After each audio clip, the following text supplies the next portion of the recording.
Well, that was a bit dramatic. Let's talk about RGB. こんにちは皆さん。日本のヘルスです。このビデオのスポンサーは自分です。There are two things I want to tell you about on this video. First of all, if you haven't downloaded the free vertical plugin that we made together with Aitum, you should do that now. We have almost 100,000 users, which is wild to me. Basically, if you're looking for an easy way to make TikToks while you're live, it's a plugin that sits next to your main canvas and gives you a second canvas right in OBS. You can add vertical scenes, vertical sources, alerts, anything you want to your second canvas.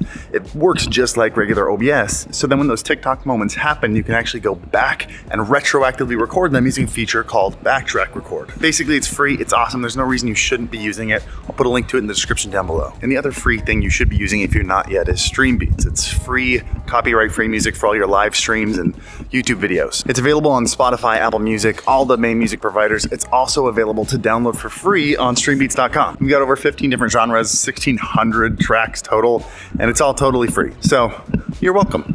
Been watching a lot of Moana lately. Anyway, enjoy the free stuff. Back to the video. RGB has gotten so good. Like, it's gotten so versatile. You can do anything. You can find anything RGB nowadays. I need to turn this off. This thing is, look at this. This thing is so bright. This is at 1%.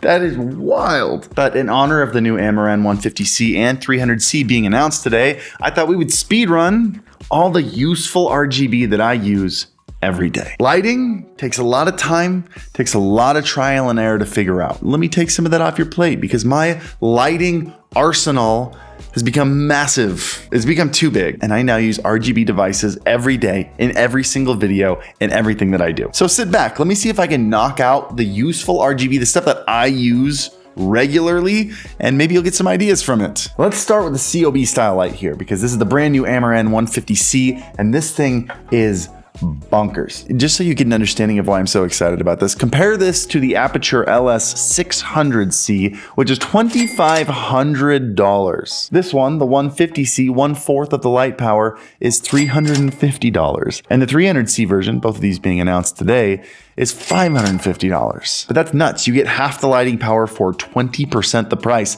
I love that Aputure has made this more consumer-friendly pricing brand, Amaran. I think they're doing some really cool things. But COB lights are definitely the most common lights that I use. I have way too many of them. I put a dome diffuser on it, like this one right here, and it's my key light. Or I can take that dome and aim it straight down, and that's what we use for product shots. You can also put a reflector on it like this and point it at a wall to light up your wall. Or have it behind you pointing at your non-lit side to be an edge light. I feel like I'll probably end up mounting this to the pole right here, so it's my edge light when I'm filming here, and then when I'm streaming, it's lighting up this side of the room with color. Kind of a kill two birds with one stone thing. Next light, panel lights. And panel lights are super cool. They're great because they light up a giant surface area with a super slim profile. So you're getting a decently sized amount of light diffusion in a very small space. I use these a lot when I'm filming in small spaces. Like whenever I record in the recording studio, I bring in the Amaran F22C, the light panel that I have, and that's what I use as my key light. By the way, you're gonna hear me say Aputure or Amaran a lot in this video because that's the ecosystem that I use. I like using one company for my lights because then I can control all of them with a single app, and that is huge quality of life update. Also, the people at Aputure are super great, and they've sent me a bunch of lights to help me light up the studio, including this one. I'm considering grabbing one of their 2 foot by 1 foot panel lights and putting it on the wall. Where is it? Right here, right above that monitor, and having that be like my mainstream lighting because it's super flat. So I can just put it right up against the wall there. That looks super nice. Let's move on to the next light, one of my favorites. Tube lights. I love tube lights. 5 years ago, I saw my first tube light in a YouTube video. They were using it as a practical light, which is where you have it in the background, but on camera. That's called practical lighting. And I looked it up. It was from a company called Quasar Science, and they were like $800 to a grand for each one. And I was like, oh, that's not happening, I guess. Nowadays, you can get tube lights anywhere. Particularly, I use these two PT4Cs by Amaran, but also like this one is being used as a practical light and as a fill light for me because I'm being lit from this side. It fills in the light on the other side, so I'm not all dark and shadowy over here. We even use shorter Amaran tube lights a lot. Like these are the 4 foot ones. We use a 2 foot one a lot for product shots to like wave it over like a wand and get that kind of like flashy light reflection darting across the product. They're just super versatile.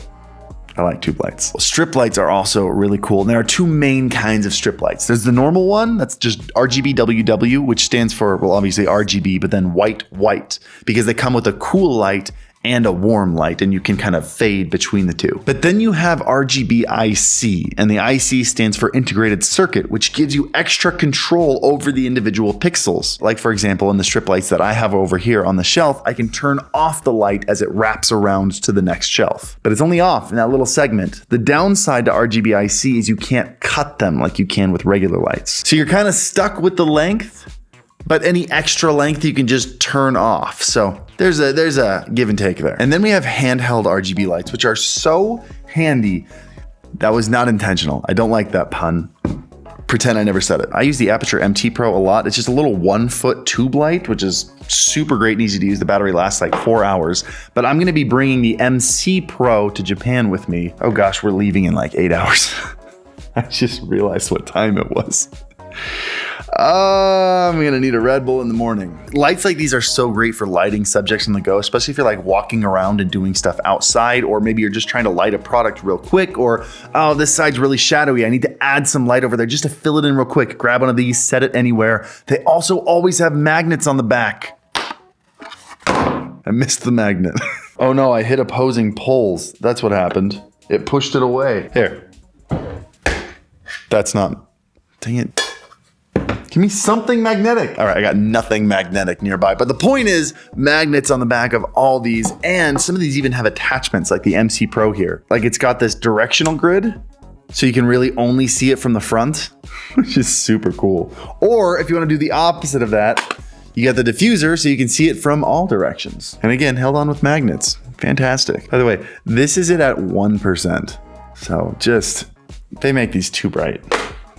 Turn them down. I also really like these Aputure bulbs that have batteries inside of them, because I put them in a socket just to power them normally. But then if I want to hold them in my hand and light something else, I can take them out of the socket and they just stay lit. Whenever I use them in a video, they confuse people. I get a handful of comments and it's like free engagement. Thank you for your comments. And then of course, there's all the wall mounted decorative lights like nano leafs and whatever. And if I were to try to talk about them, it'd be a 3-hour video. So if that's what you're looking for, just look it up, pick the one that works for you. Man, I remember when it was nano leafs and LifeX beams, and that was all the options. That was like 3-4 years ago.